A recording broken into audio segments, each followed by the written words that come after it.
जब हम मटेरियल्स के कंट्रोल की बात करते हैं तो how we can control our materials cost. अब चूंकि हमारा ये टॉपिक जो है वो मटेरियल्स के रिलेटेड है, तो पहले हम लोगों ने एक जनरल डिस्कशन की कि एक कंट्रोल प्रोसीजर्स क्या हो सकते हैं या एक कंट्रोल पर्पस क्या हो सकते हैं, और कंट्रोल का मतलब क्या होता है कि to be according to our plans.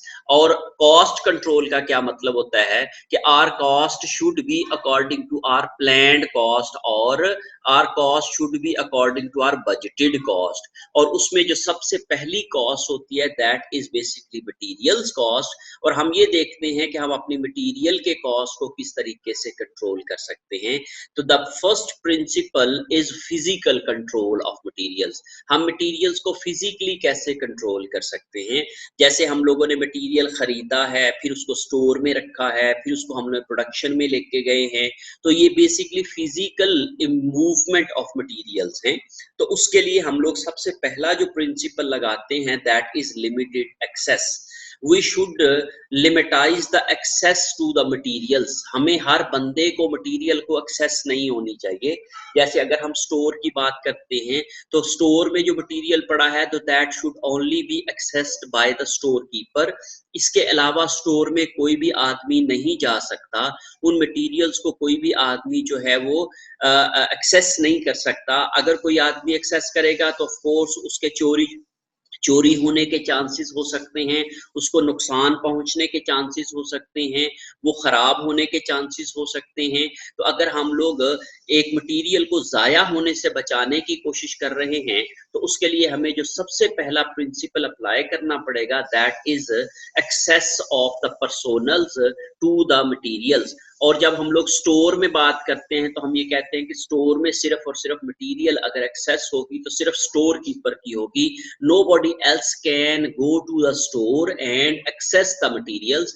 ये नहीं हो सकता कि प्रोडक्शन मैनेजर कहे जी मुझे मटेरियल चाहिए और स्टोर कीपर कहे भाई भाई जाओ स्टोर में पड़ा हुआ है वहां से जाके ले लो। उसको क्या पता कि वो कितना मटेरियल वहां से ले गया है। हो सकता है कि उसने 100 यूनिट चाहिए थे, वो वहां से जो है वो 110 यूनिट उठा के ले गया है, तो इसका मतलब है वो 10 जो यूनिट हैं वो तो किसी खाते में नहीं पड़ेंगे, तो इसलिए वो मटेरियल चोरी होने के चांसेस हो सकते हैं। तो इस चीज को रोकने के लिए हम ये कहते हैं कि मटेरियल के साथ जो एक्सेस है वो सिर्फ लिमिटेड लोगों की होनी चाहिए। और स्टोर में अगर मटेरियल हम लोगों ने रखा हुआ है तो उसके लिए फिर हमें सिर्फ और सिर्फ स्टोर कीपर की एक्सेस होनी चाहिए। अगर कोई भी मटेरियल किसी को इशू करना है तो स्टोर कीपर ने करना है, और स्टोर कीपर ही उस मटेरियल को वहां से जाके गिन के उनको इशू करेगा। ओके, फिर उसके बाद दूसरी पॉइंट है सेग्रीगेशन ऑफ ड्यूटीज। हम लोग उसमें सेग्रीगेशन ऑफ ड्यूटीज कर देते हैं। हम आगे चल के इसको तफसील से भी देखेंगे कि हम segregation of duties in materials कैसे करते हैं। फॉर एग्जांपल, हम लोगों ने मटेरियल परचेज करना है तो हम ये कहते हैं कि परचेज जो है करते हुए जो परचेज ऑर्डर बनाएगा that is would be the purchase clerk और परचेज एग्जीक्यूटिव। वो ऑर्डर्स प्लेस करेगा। फिर उसके बाद जब वो मटेरियल वहां से रिसीव होगा तो वो परचेज एजेंट रिसीव नहीं करेगा बल्कि रिसीविंग एजेंट रिसीव करेगा। इससे फायदा क्या होगा कि हो सकता है कि उसने जो भी ऑर्डर दिया हुआ है वो ज्यादा दे दे जरूरत से, ताकि वो दरमियान में से क्या कर सके, एम्बेजलमेंट की कोशिश करे और वहां से मटेरियल जो है वो निकाल के बेच दे बाहर बाहर से, और या फिर कम मटेरियल मंगवाए और बिल ज्यादा का कर ले। तो इस तरह की चोरी रोकने के लिए हम ये कहते हैं कि 2 से 3 लोग इन्वॉल्व कर देते हैं एक प्रोसीजर के अंदर, ताकि अगर एक आदमी के फ्रॉड करने के चांसेस ज्यादा हो सकते हैं बनिस्बत इसके कि 3 लोग अगर लोग इन्वॉल्व हों।